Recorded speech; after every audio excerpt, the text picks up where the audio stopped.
Hey everybody, welcome back to We Are the Batman. I'm Mike. And this is Matthew. I'm not even going to ask you how you're doing. I know how you're doing. You're doing exactly how I'm doing. You're doing pretty damn good because you just watched season 1 of Batman Cape Crusader on Amazon Prime. So good. So good. Skip the pleasantries, man. This show rules. Yes. I think we talked a little bit about it, but we're just gonna roll in. So yeah, no, IMDb lied and said Yeah. this was a Y7.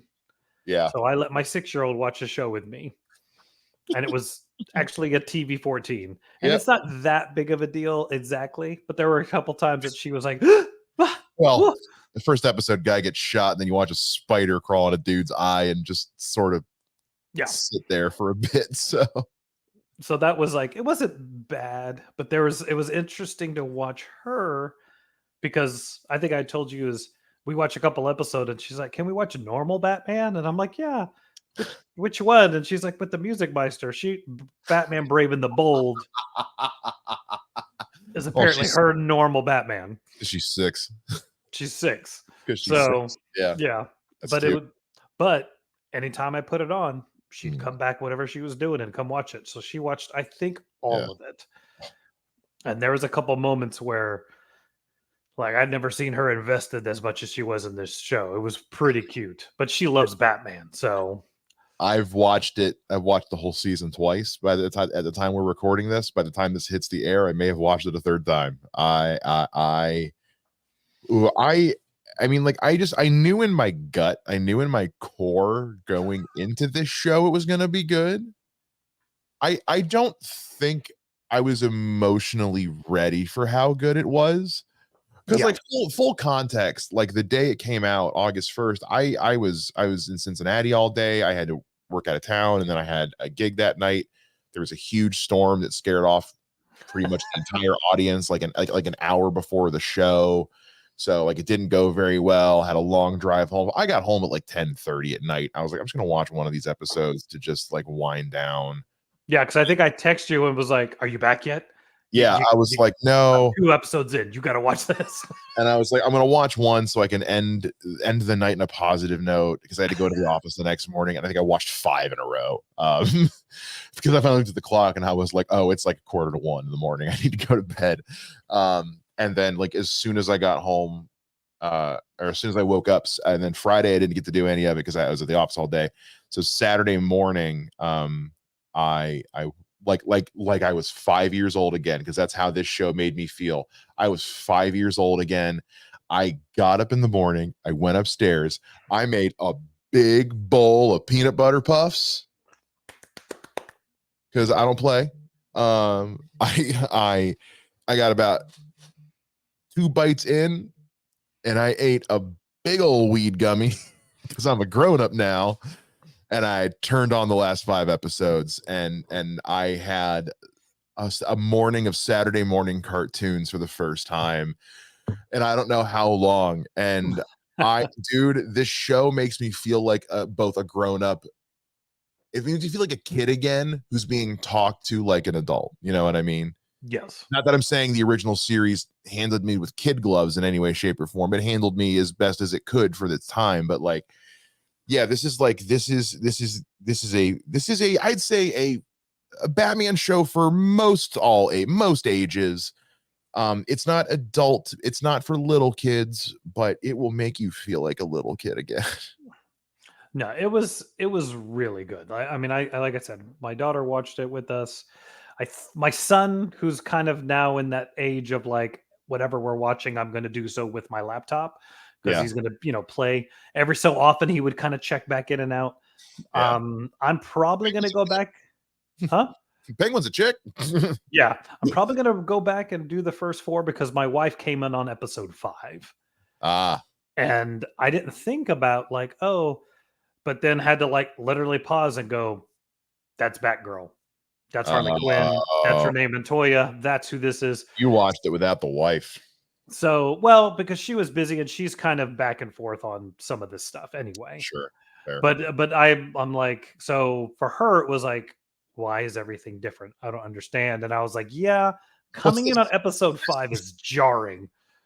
Because there was introduced one at a time. So, but she did end up watching the rest of it with me. Because It's I think pretty easy to get on board. I mean, it's it's we said, I think we said on the phone earlier, it's deep, but it's also simple. So like it's not too hard to get into. It's pretty easy to pick up on once you get going. yeah, it's a simple story with deep emotional content, if that makes sense. That's what I kind of feel like. Yeah, it approaches deeper themes. Um, Mhm. on in a I hate to say like boiled down well, but just like in its simplest form. Like here's this issue. Let give me the elevator pitch for this issue. Yeah. Like give me the elevator pitch for this social issue, because a lot of it's like criminal justice focused, Yeah. things like that. The idea of second chances, lost causes, and but again, it handles them with very deft hands in a way that a younger person could grasp it, but not in such a way that an older person feels like they're being like talked down to in such a way, like Yeah. they're being having their hand held, and so it's the tightrope they walk with this show is really impressive. Yeah. I really did. It was, yeah, everything you said, because it's also, it's sometimes difficult because you get overcomplicated, you end up with Young Justice. You get too undercomplicated, you end up with The Batman. Both very good shows at times, but you do like The Batman, like we've said before, Well, but then Saturday also morning cartoon. if you go too far and out in the left field, you get Beware the Batman. Well, and I think the problem with Beware the Batman is I don't want to say it craps on too much of everything.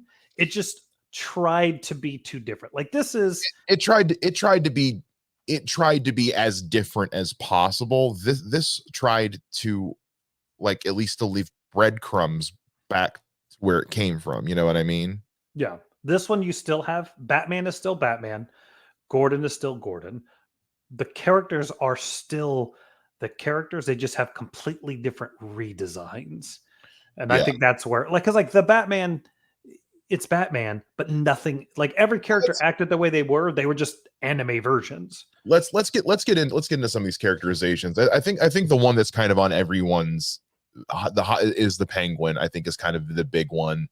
The Penguin's been gender bent. It's played by Minnie Driver, and I will just say expertly. Um, Yes.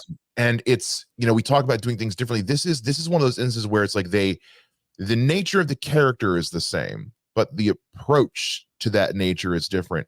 Penguin is still very much a very loves the highfalutin high society side of the criminal underworld. Loves that part of being organized crime. Loves weapons. Big on loyalty. I'm as good to my people as they are to me, and is very much like big on like the almost like hedonism, almost like Yeah. Penguin's very hedonistic. Yeah. This Penguin is the same. Just a woman. But, well, no, it's not. That's one. What if Penguin had all those same character traits, but was good at it? Like, Yeah. what if Penguin was a competent nightclub owner? What if Penguin was a competent arms dealer? What if Penguin was like hot? Like Yeah. what if the underworld was like what if instead of being Penguins surrounded by floozies, what if Penguin is like the femme fatale that all the guys are like drooling over, and she always keeps them just at arm's length? You know what I mean? Just keeps them wanting a little more. It's it's the other side of the same coin, to borrow a Two-Face reference, Yeah. on Penguin, that works really well. Well, and it's also one of those like I try not to be this way, but it was done right. You Yeah. just took Penguin and made Penguin a female. You didn't lace anything on the character. You didn't add anything more. It's just the Penguin as a female. Yeah. And it works perfectly. And it works perfectly because Minnie Driver is amazing at it. Yeah. And what a choice to have her go with a neutral accent as opposed to her natural English accent, when Penguin's always been portrayed, well, at least in recent years, I mean, not so much with Colin Farrell, but typically is portrayed as some variation of English, or at least the kind of that as I'm uppercut. saying, as I'm saying that out loud, I think that's actually 100% wrong. Now that I'm thinking about it, I don't think he's never British, but he's more. I think the video game version is the only one that's ever been outright British. I think the rest have just been snobby. Yeah, it's just kind of like that New England thing, I guess. Yeah, that New England royalty sort of thing, that Midwest royalty. But no, I thought that was really good. I dare say this. I was gonna say, I dare say that I was worried it was going to be that they were going to make him trans, and I was like, don't do that. I don't think that's. Yeah, I'm glad they did it, but it was just like not in your first season out of the gate when with that. There were an interesting take on it. Good. But I thought it was, but I did. I just thought it was, that was my only thing. The first time they said this, and then it was Minnie Driver, I was like, and then when I watched it, I was like, this is perfect. Yeah. This is great. Like, there's a time and place for everything. And I think sometimes, like, that's something that I was honestly surprised, because they did that with Morph on X-Men 97 by having Morph be kind of non-binary, which was a kind of a fun way to play in the fact that, like, Morph can literally be anybody. At what point does it really matter? When you can turn into Jean Grey, at what point does it really matter? So I was honestly, and we'll talk about Clayface a little bit more later, but like, that's kind of the thing usually would use a character like Clayface for, to explore that kind of thing of identity. And this show debuted with 100% on Rotten Tomatoes. We talked about this on the phone last night. We'll go into this a little bit more later, but like, Zaslav's got to be kicking himself a little bit right now for letting Amazon carry this thing. But we've mentioned it already. I think we should probably, let's say, if anything else on the Penguin, I was gonna say we should probably get into Two-Face next, because that's fine. We start with the Penguin, we end with Two-Face, and this is, Matt, I'm relying, and I'm saying this, we've done a lot of Two-Face coverage and covering like Long Halloween and stuff recently. I don't think this has ever been a version of Two-Face we've seen. Is it? I mean, the only thing that would be similar is that in the Batman animated series from the 90s, he is Harvey Dent for a while before he becomes Two-Face. Right. But you get every so often a hint of like, he ain't right. There's nothing wrong with him per se, but he ain't right. I liked this one because you're definitely dealing with a 40s version, not 80s, 40s. We'll tell that story later. A 40s version of this world where, yes, police corruption was rampant.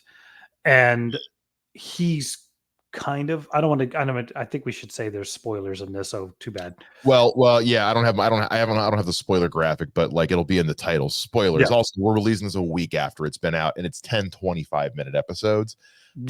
I binged it twice in a weekend. You can too. So the fact that he seems like he's this stalwart guy, and then after a while you start going like, he may be playing, but he's playing for a goal he wants, which is a better Gotham. And then when it gets to the point where he's like, no, this is going too far for what I want, he pulls back, and then that's when everything bad happens. But I think, like, I had a double take. Because when he showed up and he's Harvey Dent, and I was like, is that Dietrich Bader? You missed it. I did. I just got what you were saying. Sorry. Moments over. Moments past. But no, it took me a while to realize that was Dietrich Bader. Like, I had that moment of like, oh, he's not going to do he's, in my opinion, he is purposely not doing the Batman voice that he did through Batman Brave and the Bold. He sounds more like himself, honestly. Like, he really just sounds more like his Two-Face voice is great, but like his kind of sleazy Harvey Dent voice really just kind of sounds like sleazy Dietrich Bader. And you're right. It took me it took Barbara calling him Harvey for me to go, Oh. Yeah. Oh. Okay. Yeah. So I think like everybody except for I'm gonna say except for there is one we'll come to where I'm not 100% sold on it, but it's not taking me out. But I think he, in my opinion, did the best in the whole show. Granted, he has more time, but Right. his character and the way he performed it, and I mean, it goes through a great arc through. He's the only character, in my opinion, besides Batman, who has a true arc throughout the show. Like everybody else is just them, but they Yeah. change throughout the show. I would argue one more. We'll get to that. We'll get to that in a little bit, but some more just on Two-Face, because like just even like the idea of they abandon the coin flip pastiche with him, which was He does it. He they just don't. doesn't do it a lot. Well, they abandon it once he becomes Two-Face, because he's about to do it, and then they're like, "You really gonna leave this up to a coin flip?" And he's like, "Yeah, screw this," and he just goes doing his thing. Like it, I don't. That's why when we were talking about is he or isn't he dead at the end, I don't know. Yeah, It's one of those situations where they could do it either way. it'd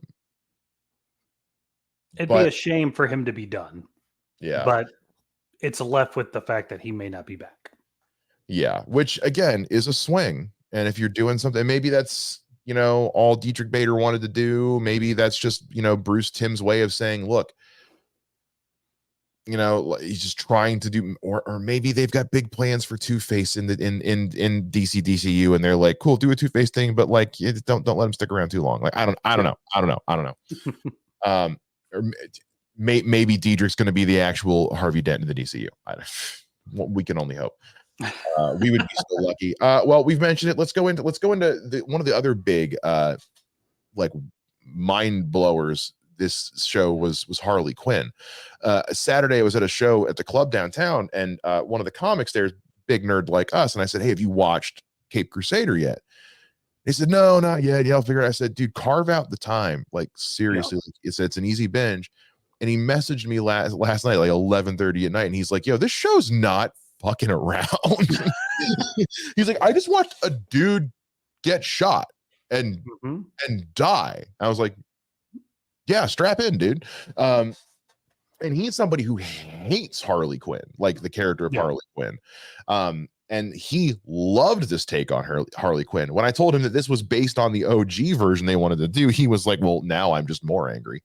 But yeah, let's talk a little bit about Jamie Chung's take on Harley Quinn in this show, man. I liked it. Like I'm always the big person of like, she's a villain. I don't feel bad for her because of all the things with Joker. So to see you establish Harley Quinn without Joker, she's already a villain. She's already crazy. Now, whether they're going to retroactively try and say that they're linked, who knows? I don't care. But my point is like, I think she's a good standalone character. They do a good job. The whole her and Renee Montoya and Barbara Gordon know each other already. And these weird dynamic between them. Like the love triangle was I was sipping that tea, buddy. I was like, give me this. Yes. And it was weird too, because at first I was like, why did you age up Barbara Gordon? But it's because you're not going to do sidekicks in this show. At least not not in the way it's traditionally not in the way that we're going to see. We'll talk about that in a second. Yeah, but, because she's never been. This is, in my opinion, a late 20s, early 30s Barbara Gordon. If she's a public defender, yeah, she's in her 30s. She's got to be. So that's where I'm like, I like that, making her not Batgirl, but making her still a crime fighter or somebody who's trying to help the city. I thought was really cool, and it really did kind of create an interesting dynamic there, and just like, because I hate, in my opinion, like when you introduce Barbara Gordon traditionally, you're like waiting for her to be Batgirl. Yeah, this Barbara Gordon's, in my opinion at least, is never going to be Batgirl. I honestly don't want her to be Batgirl. Yeah. I love, because it's almost like this is what a 40s version of Oracle would be like, because you're not going to have a computer hacker tech wizard in the 40s 50s. You're going to need someone who's just gotten in with the system. Yeah. And I really this also, this is kind of almost a similar way that they folded her into everything with we just did Batgirl year one. And so there's tiny, this is obviously very different from that, but there's tiny little things there that have always been part of Barbara's origin that are reminding me of that from this. And to see her as a peer to everybody, I think that's what really helps with the characterization. Is she's not just the commissioner's daughter, she is a peer to everybody. Like, she's the same age as these people, so you avoid the unavoidable trap with Barbara Gordon of, get Barbara out of here, she's just a kid, she's not, like, she shouldn't be here, she's a civilian, she's too. It's like, no, we've eliminated all of that. Barbara Gordon is a woman in her late 20s, early 30s with a revolver in her purse, and she's ready to take on 6 mobsters with 1 bullet in the chamber, man. She's to save her client. This Barbara Gordon can date Batman. If this Barbara Gordon winds up getting together with Batman, I'm not going to be too mad about it. It's going to be weirded out by lots of things. If this Barbara Gordon gets together with Dick Grayson, that I'm going to have a much bigger problem with. Because let's gloss over it real quick. We had a nice little tease of the Bat Children in one episode with Leslie Tompkins. Was it Leslie in this one, or was it Leah? Did they do? I think it was Leslie. Yeah, it was Leslie Tompkins running the orphanage, and it took me longer than I am proud to admit to pick up on. It was because first I was like, Dickie and Jace, okay. Dude, moment he walked up in the moment she said Jason, I was like, oh, Jason. Wait a minute. Dude, because that's like what, episode 5, I think? Episode 6. Okay, so it was like right first thing in the morning. I had just woken up and I was just like, okay, eating my cereal. Wait a minute. No, the moment he walked up in that red sweater and he had the eyes and the hair like that, I was like, right over my head. Supposed to be Dick Grayson? And then like when he calls him Dickie, and then he's like, oh, I'm Jason.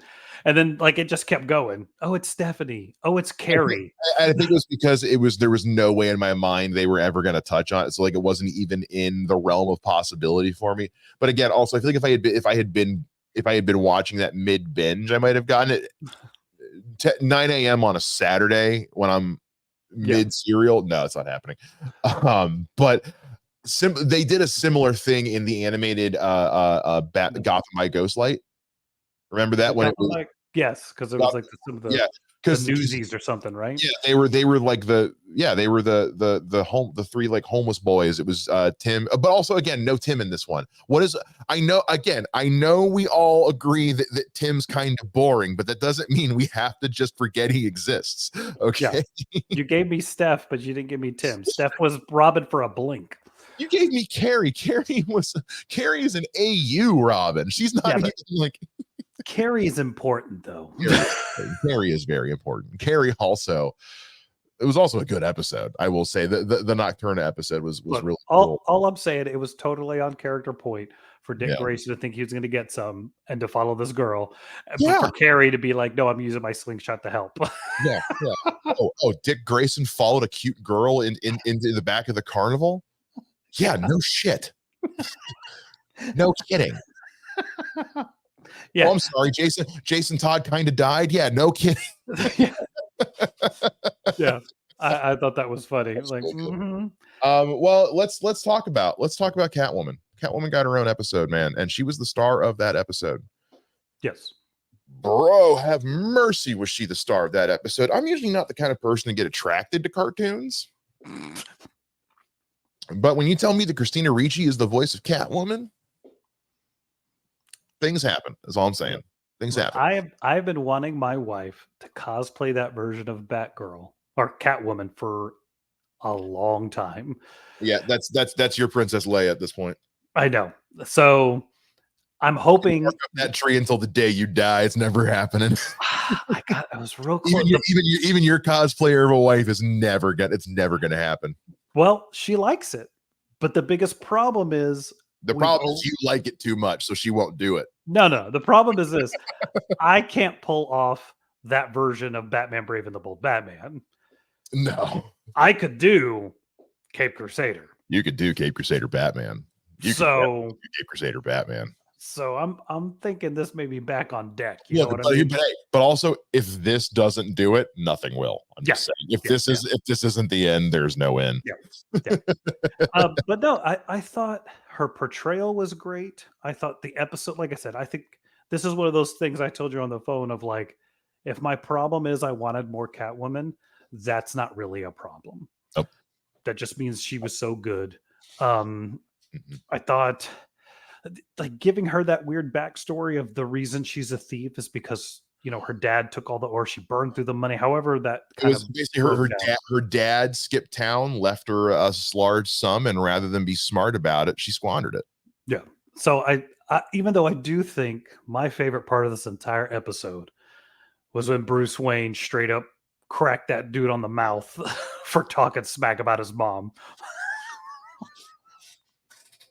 Bruh. Just that, like, what you think was going to happen when you go out there? Oh. Ooh. No. Yeah. Yeah. And also talk about what an introduction to Harley Quinn. Yes. I mean, really and truly, who I feel like we didn't talk enough about, but I just what a wild take on like to weave these origins together. You're weaving not so much the origin of Harley Quinn, but more like the discovery of what she's been up to, combined with the origin of Selena Kyle and Catwoman, tying that into essentially Batman's origin, and just this is a different way of approaching Bruce Wayne's trauma than I think we've done before. Hollywood's getting almost too good at approaching mental health, and what an interesting way to take on Bruce working through his PTSD. I like actually forcing him to go to they touch on this a little bit in Harley Quinn, actually really well, in season 4. Not one.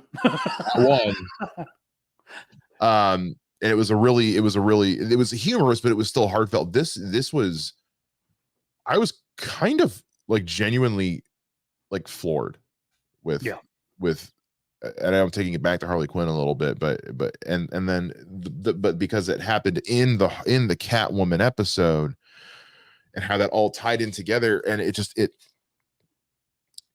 setting up the Bruce, Selena, Batman, Catwoman relationship in such a way, where, and not that it's ever felt like contrite or contriver, but like this adds a little something extra to that relationship that I don't think I realized I was missing or not picking up on if it was already there until now, I guess, is the best way I can put it. Like, if it was there, I was missing it, and if it wasn't there, it's there now for me. No, I really did like the way they had Harley Quinn be his therapist, because that's definitely never been a thing.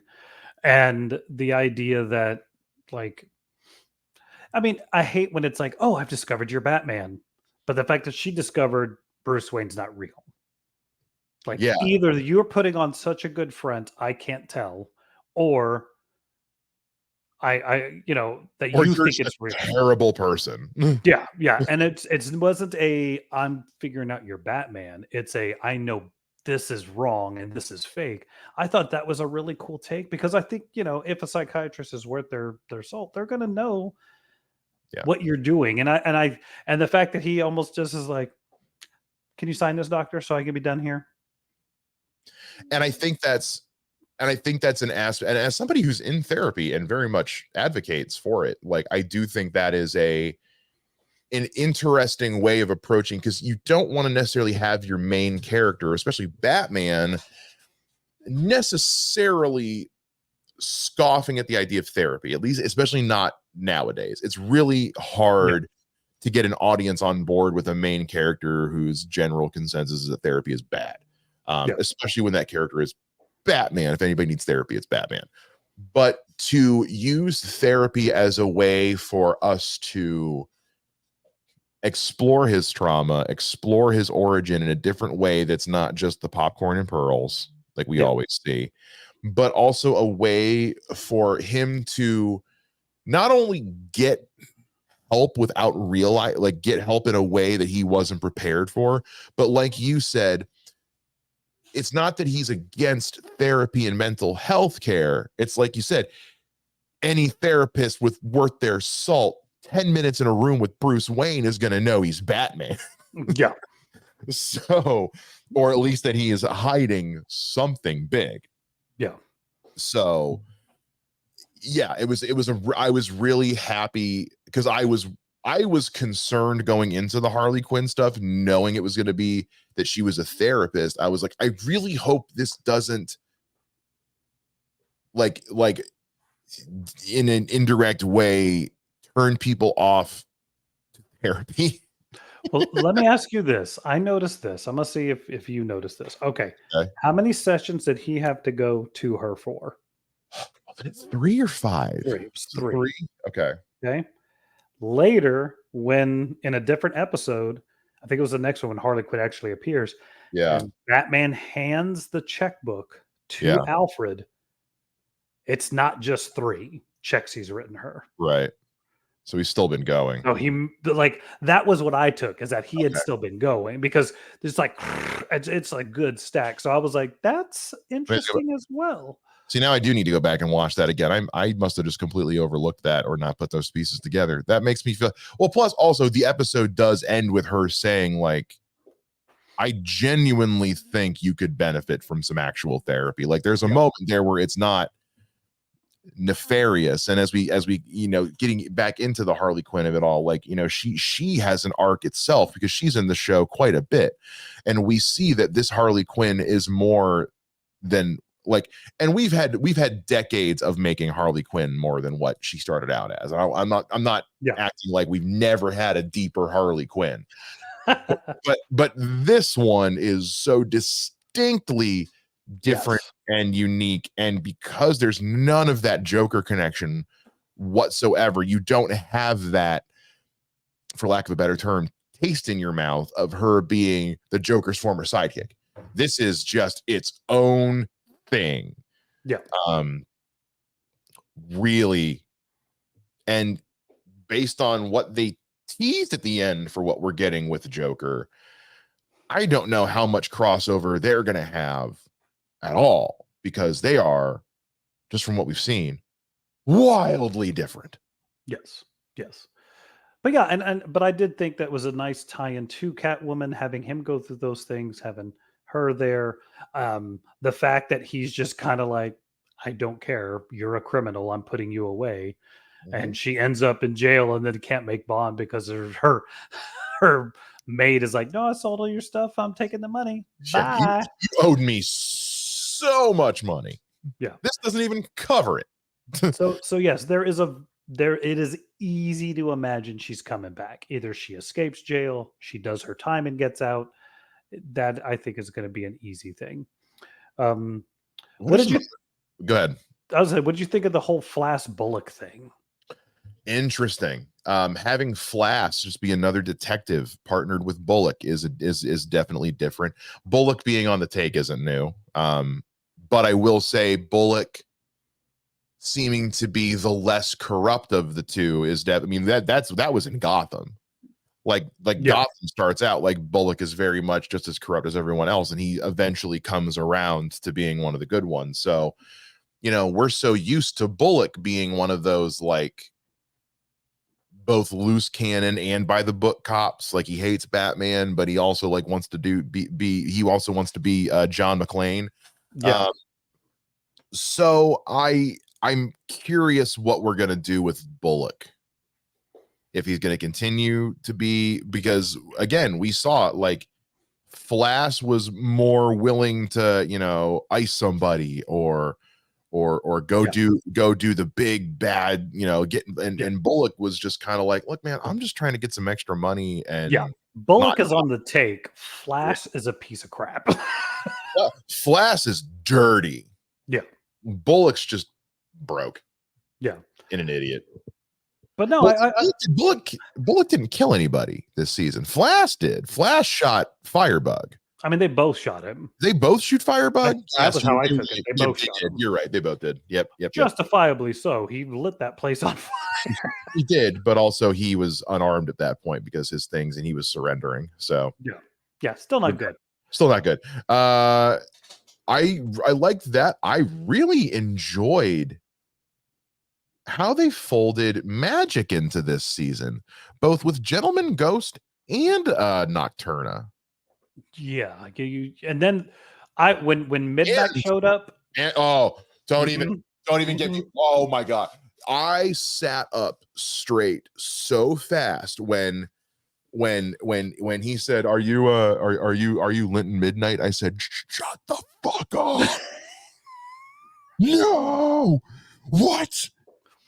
So now we're just, and I tried to bring up the magic users specifically, but like we might as well go into like this show is not wanting for DC Easter egg goodies at all. They are not beating you over the head with them. Blink and you'll miss them. Yeah, but lordy, are they there? Yeah, because we had Midnight. We had Midnight. We had Eel O'Brien, Plastic Man, Waylon Jones. Which one was Waylon Jones? He was in he was in the circus. He was one of the freaks when Bruce is trying to find the little girl. Oh, that's right. He's trying to find Carrie or Stephanie, one of them. Is he Killer Croc or Killer Shark? Yeah, it's Killer Croc. Okay, I thought you were asking which episode he was in. Yeah, no, that's right. Deadshot, Lois Lane, Jack Ryder. I mean, where was Lois Lane? She was a reporter in oh god, what episode was it? Shoot. It's okay, don't worry about it. I missed that one, but did you catch it's a blink and you miss it kind of thing. We had the sidekicks, we had Corrigan. We had Corrigan. Of course I caught Corrigan. Yeah, we had Jim Corrigan. I'm just going through the list here. I said Jack Ryder already. Well,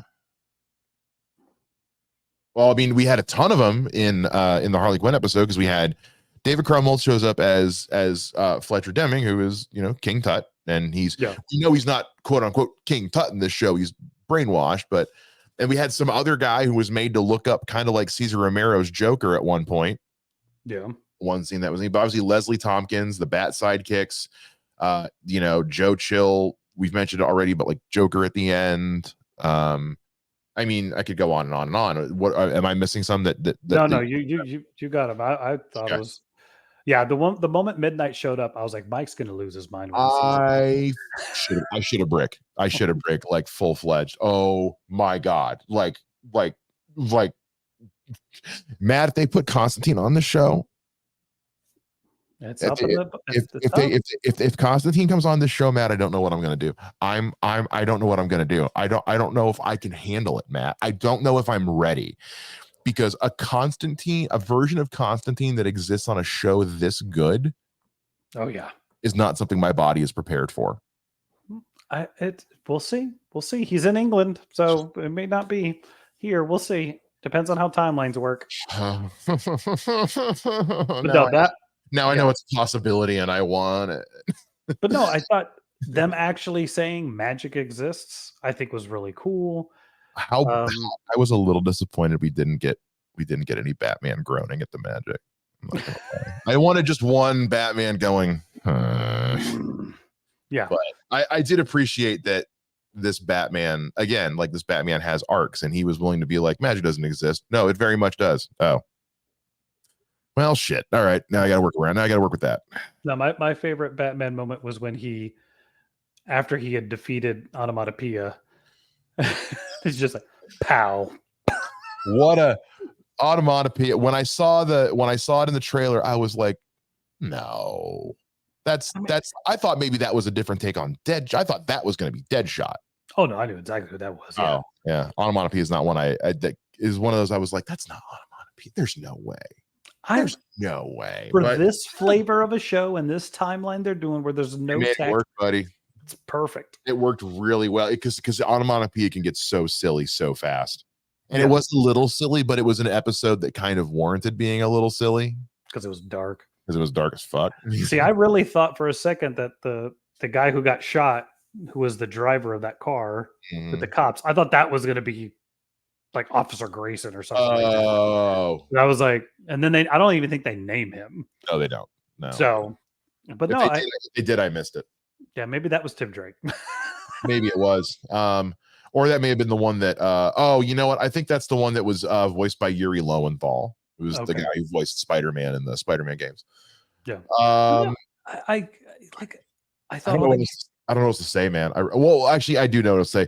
Let's hit this Joker tease at the end real quick. I could have done without it. It was cool, but it was cool. Done. Could have done without it. Yeah, I didn't need it at all. I appreciated it.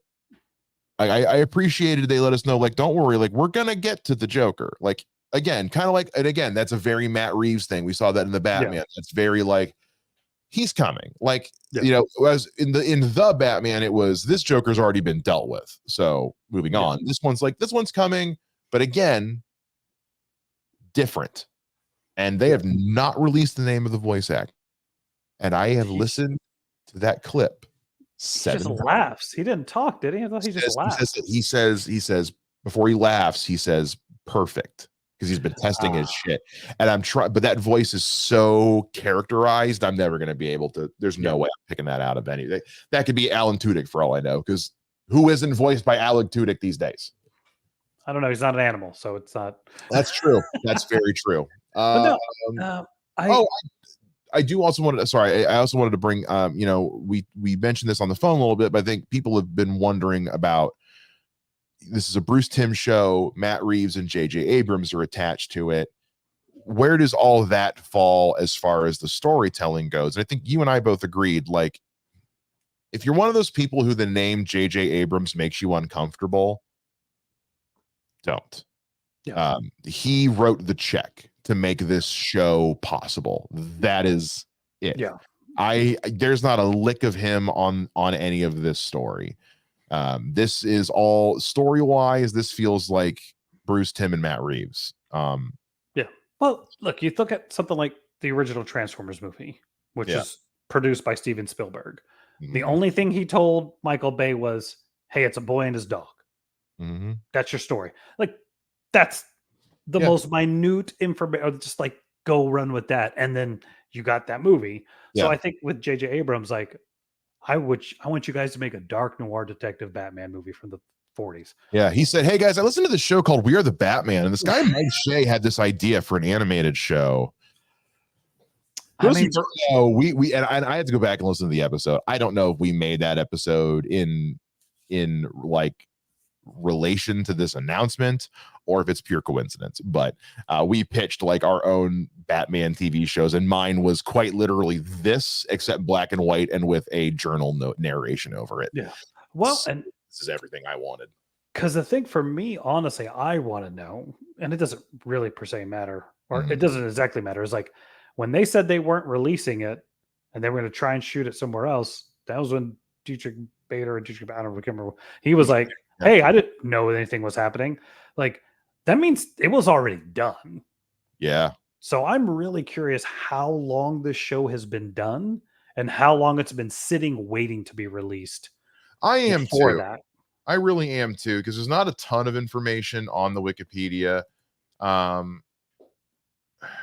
about, I mean, like the Wikipedia didn't even really exist until the show debuted. So, and there's not a lot of background info on this. I tried to do some, we've been following this pretty closely, pretty much since it was announced, but because this was announced in May of 21. So it says that it was being developed in August of 22. They say they're not moving forward on HBO Max. So that's 2 years ago. 3 years ago it was started. 2 years ago it was canceled.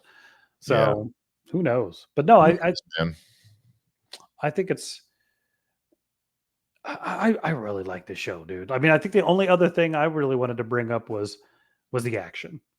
Yeah. And sorry, I'm going back through our episodes. We did this up. We did that episode in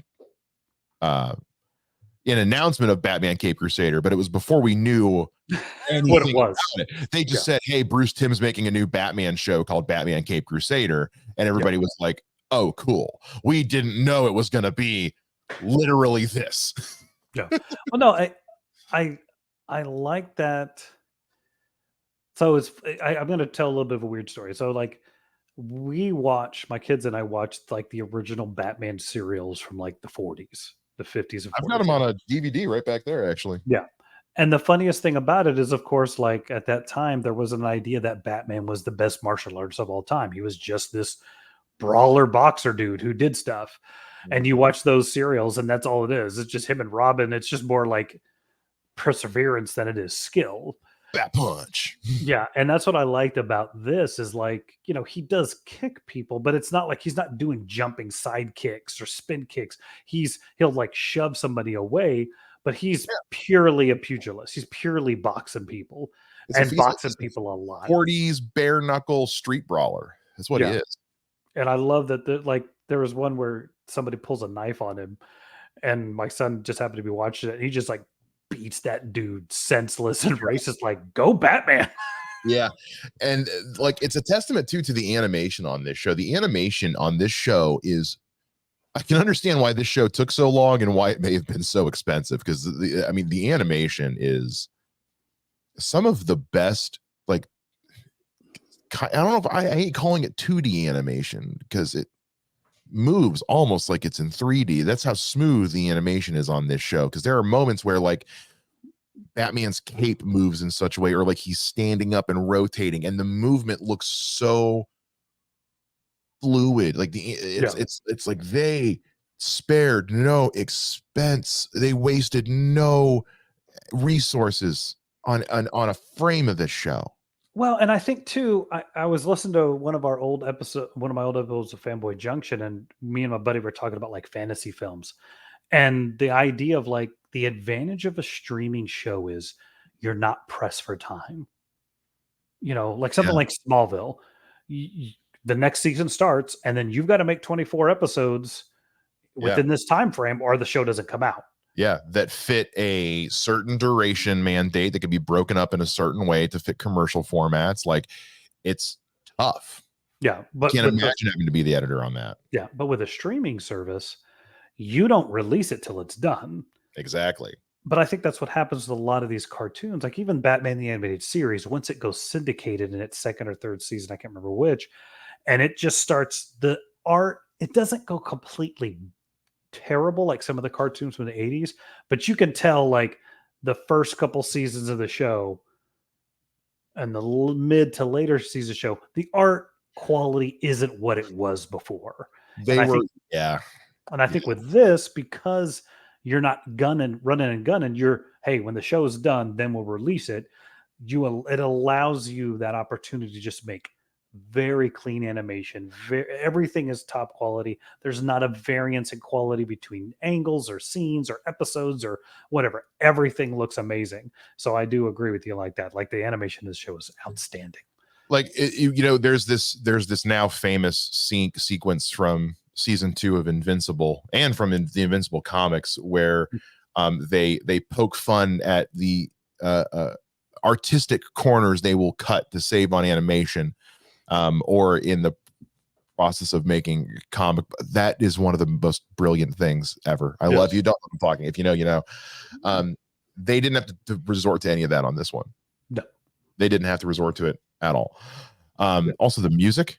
Oh, the music. And the sound design in general, and that goes into the animation, I think, because we talked about this earlier. The when he punches dudes in this show, you feel it through the screen. Like it is animated in such a way, like when you almost feel that fist connect with that jaw. It's, I don't know what they did. I don't know what it is. It's something in it that's like that is. It's a combination of the sound design and how it's animated that it is spot on. Yeah. Even the gunshots, when somebody gets shot, you're like, nope, that dude's dead. Yeah. So we haven't talked about him yet. I've been saving him for last. And as we're coming up on the end here, let's talk about Batman. Okay. talk about Hamish Linklater's Batman, and let's talk about Jason Watkins' Alfred, because I think those are, because like I know we haven't talked much about like Montoya or Gordon. You know, Montoya's a great character. If you love Detective Montoya, you'll love her in this show. James Gordon is great in this show. If you love James Gordon, you'll love him in this show. They don't take too many wild swings with Gordon or Montoya. It's more in the people around them, like Barbara, Bullock, Harvey, things like that. But Batman and Alfred in this show, I thought Matt Reeves' take on their relationship was the most unique I had seen. And this feels like the similar take, but slightly skewed. I don't know how else to describe it. Their relationship is definitely not the loving father and son that most of us associate with. It's much more akin to how it is in like the Batman, where it's like they have a working relationship. But in this show, he's not even calling him Alfred. He's calling him Pennyworth. Like you work for me. Yeah. No, there were some things that they showed, like the drive home after his parents are murdered is heartbreaking. Like there's nothing you can say. How about I make you some hot chocolate? Like there's nothing you're gonna freaking do to make this kid better at all. And then when he comes in later in the middle of the night and just knocks on the door and opens the door, he's like, well, I'm gonna make them pay. I'm gonna make everybody pay, and you're gonna help me. And then he just walks off. He's like, okay. Really hammering in like Bruce Wayne's not okay, guys. Like nobody who like, yes, we all love Batman. We named the show after Batman. The show's dedicated to Batman. Batman's not okay, y'all. You don't do what Batman does if you're all together. That's not the behavior of a well-adjusted human being.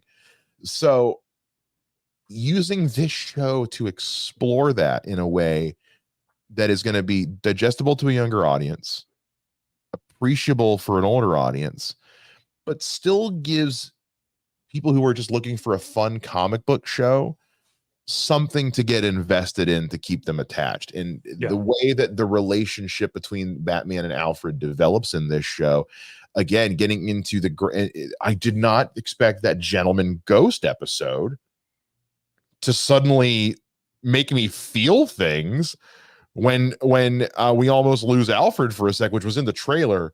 And I was really hoping I was like, I need to know what that scene, I need to know why there's a dark spirit going into Alfred's mouth.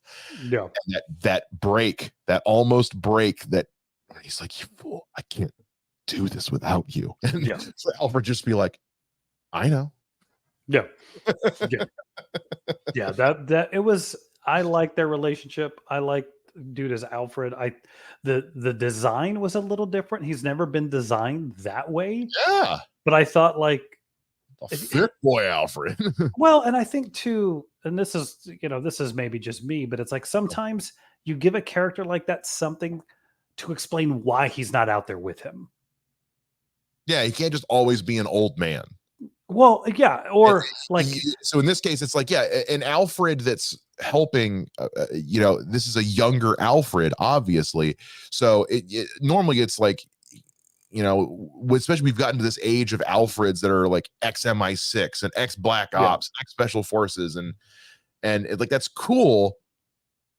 So why isn't he out there doing shit? Like, so this is like, no, it's because Alfred's, he's a big tubby dude. Alfred, when Batman's gone, he eats his feelings of worrying about Batman. Yes, he's a big boy, but also he is 1,000% the thing keeping him in check. Yes. Like, and they've also made a point of establishing Alfred is just as smart as Bruce. Yes. Mm-hmm.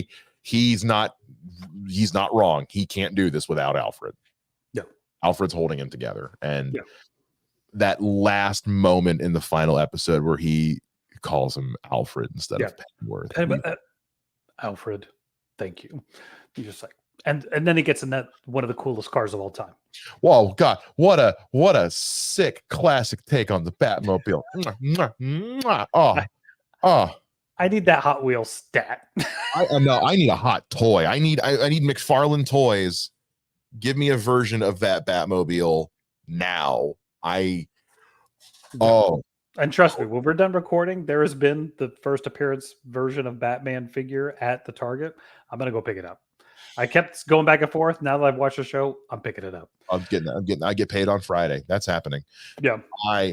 That I'm gonna find a way to get him in on the shelf with the other guys. I may have to move the one in the middle up a shelf. I don't know. We'll figure it out. But speaking of Batman, the only thing that go ahead. This was the one hang up you had. Well, no, this is not a hang up. This is just something I observed is that in the original version of Batman, he had purple gloves, not black gloves.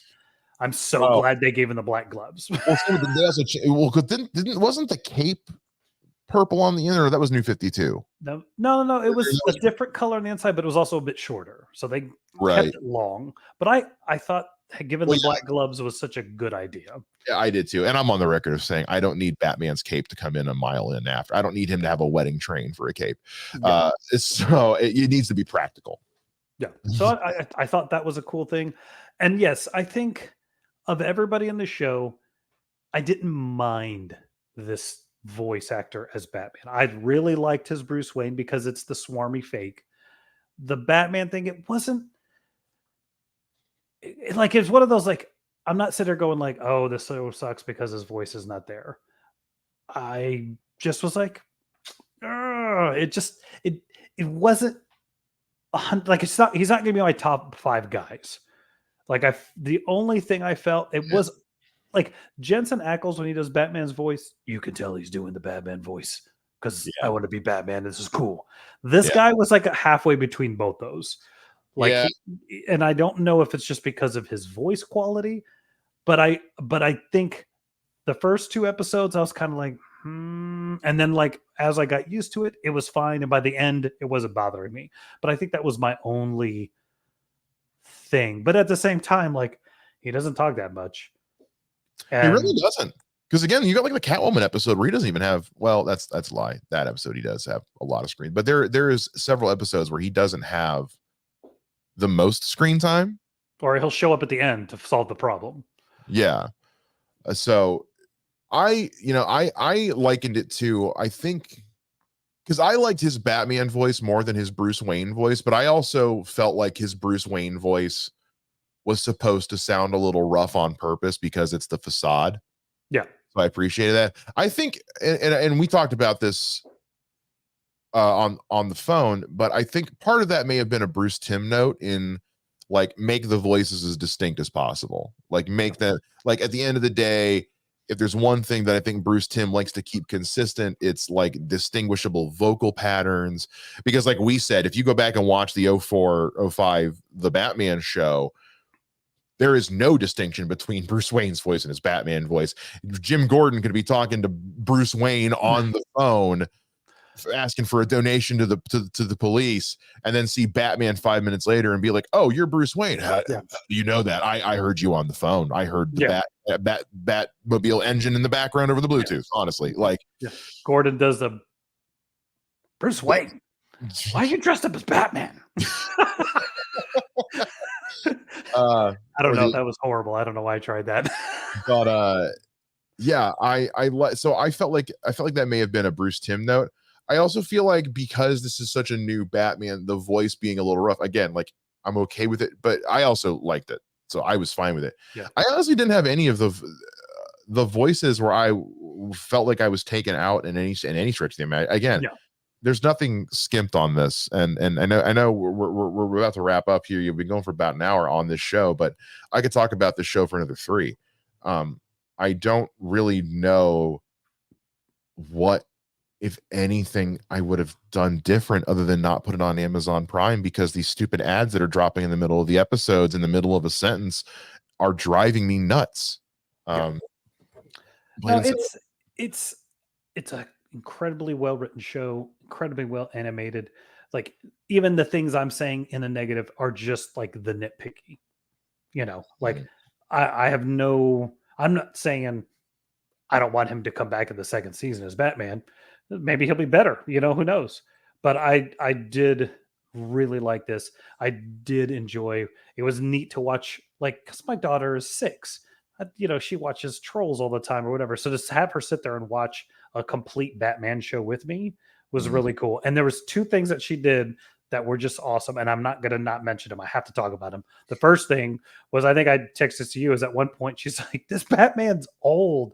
It takes place in the 80s. Yep. And I wanted to go walk into traffic when you told me. Actually, no, when you told me that, I was down at my gig on the river. I wanted to go jump in the river. I was like, cool. I'm just going to not come home. Yeah, that's great. Cool. Oh, but the other thing was, in that last episode, when Flash is about to kill Barbara Gordon, and Batman comes down and hits him, hits the gun out of his hand, and then picks up the gun. I was like, oh shit. And then when he's like pointing it at the guy, Rosin was sitting with her mom, and she sits up and she's like, no, Batman, don't do it. Don't. And I was like, kid is invested. Great. I love to hear it. Yeah, it was awesome, dude. I was like, okay, so even though originally I was like, maybe she shouldn't watch this, and she did not watch the Nocturna episode, and I won't let her watch it.